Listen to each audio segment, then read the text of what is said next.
ਚੁੱਕ ਕੇ ਕਿੱਥੇ ਲੈ ਗਏ ਸੀ? ਚਾਹ ਪੀਣ ਗਏ ਸਾਡੇ ਸੁਣ ਲਓ ਕਿੱਥੋਂ ਗਿਆ ਸੀ? ਸਾਰੀ ਸੁਣਾ ਸ਼ੁਰੂ ਤੋਂ।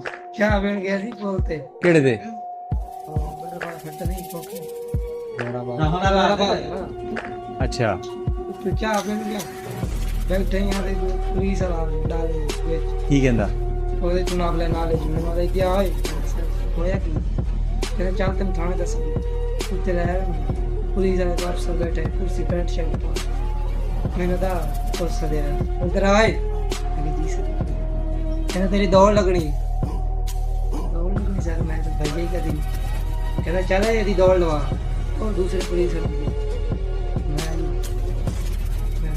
मैं तो सलवार सलवार दूंगी सोना दिया करके मैं सारे तो अगे निकल गया यानी कि मेरे तो जेड़े सीगे ना दूसरे 4-5 और लड़के सी ਉਹ ਵੀ ਉੱਥੇ ਹੀ ਫੜੇ ਸੀ? ਉਹ ਮੇਰੇ ਤੋਂ ਪਿੱਛੇ ਰਹਿ ਗਏ ਤੇ ਮੈਂ ਉਹਨਾਂ ਤੋਂ ਅੱਗੇ ਨਿਕਲ ਗਿਆ ਜੀ। ਉਹ ਵੀ ਉੱਥੇ ਹੀ ਫੜੇ ਸੀ? ਹਾਂ ਉਹ ਜਦੋਂ ਅੱਗੇ ਗਿਆ ਤਾਂ ਮੈਨੂੰ ਥਾਣੇਦਾਰ ਨੇ ਬੁਲਾ ਲਿਆ।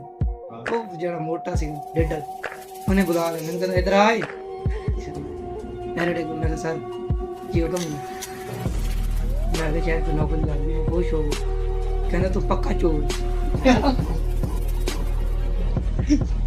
ਕਹਿੰਦਾ ਤੂੰ ਪੱਕਾ ਚੋਰ ਹੈ ਫਿਰ ਤੂੰ ਜਾਣ ਕਿਵੇਂ ਛੁੱਟੀ? ਹੈ ਜਾਣ ਕਿਵੇਂ ਛੁੱਟੀ? ਉਹਦੇ ਨਾਲ ਉਹਨੇ ਰਿੱਤਰ ਮਾਰੇ ਇੱਥੇ ਚੁੱਕ ਚੁੱਕ ਕੇ ਸੱਚੀ? ਨਾਲ ਵਾਲੇ ਨੂੰ ਮਾਰੇ ਮੈਂ ਤਾਂ ਵੇਖਦਾ ਰਿਹਾ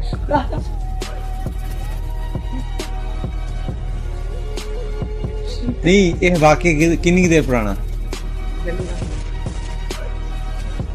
2-3 ਸਾਲ ਹੋ ਗਏ ਪੱਕਾ ਚੋਰ ਕਿਉਂ ਗਿਆ ਇਹ ਦੱਸ ਨਾ।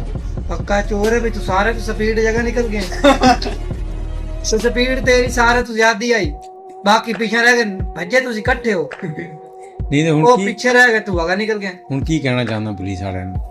ਮੈਂ ਕੁਝ ਨਹੀਂ ਕਰਦਾ ਹੁਣ ਨਹੀਂ ਮੈਂ ਤਾਂ ਕਦੀ ਵਜ੍ਹਾ ਤੂੰ ਚਾਹ ਹੀ ਛੋੜ ਦਿੱਤੀ ਹੁਣ ਨਾ ਇਤਨਾ ਡਰ ਲੱਗਾ ਵਾ ਮੈਂ ਤਾਂ ਚਾਹ ਨਹੀਂ ਪੀਂਦਾ ਛੱਡ ਦਿੱਤੀ